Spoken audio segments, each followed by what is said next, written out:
Autrefois, il y a bien longtemps de cela, du temps où les dragons n'existaient pas, les hommes, les femmes et les enfants de Chine chassaient, pêchaient et vivaient en tribu sous la protection d'esprits bienveillants.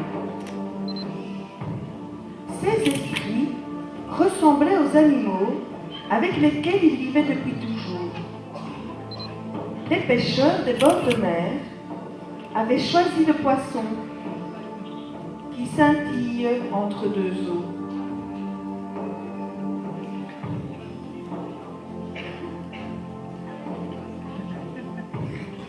Les habitants des montagnes avaient adopté l'oiseau qui sait si bien chasser au plus près des nuages.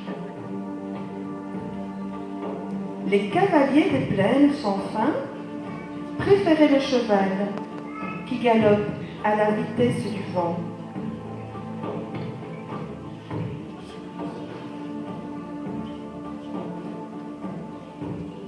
Ceux des hauts plateaux s'étaient mis sous la protection du serpent qui glisse sans bruit d'un endroit à l'autre.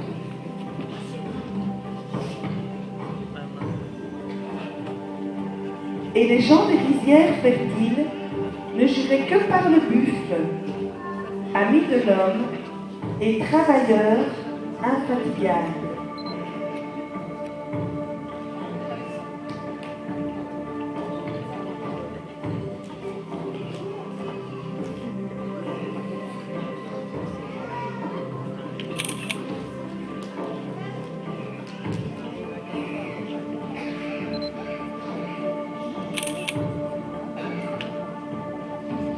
Ainsi vivaient les hommes, les femmes et les enfants de Chine, sous la protection du poisson, de l'oiseau, du cheval, du serpent et du buffle. Ainsi, hélas, se faisait-il aussi la guerre, au nom de tous leurs animaux protecteurs. Ils se combattaient tant et tant qu'un jour, tous les enfants de toutes les tribus de Chine en eurent assez. Ils déclarèrent la guerre à la guerre et créèrent la danse du cœur.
Ensuite, ils décidèrent de créer un animal qui protège tous les hommes à la fois.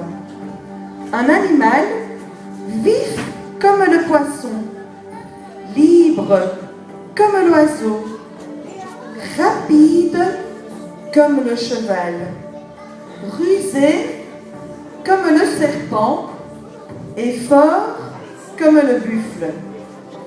Ils prirent le corps du serpent et y collèrent les écailles du poisson. Ils prirent la tête du cheval et y fixèrent les cornes du buffle. Puis, ils assemblèrent la tête et le corps et y ajoutèrent les pattes de l'oiseau. Cet animal fabuleux qui pouvait s'élever dans les airs, plonger dans les mers et s'enfoncer sous terre, ils l'appelèrent dragon. Lorsque les hommes et les femmes de toutes les tribus de Chine découvrirent le dragon imaginé par leurs enfants, ils le trouvèrent si beau que pour la première fois, ils furent d'accord entre eux. Alors, ils décidèrent de ne plus jamais se faire la guerre. Aujourd'hui, le dragon reste en Chine l'animal de la paix.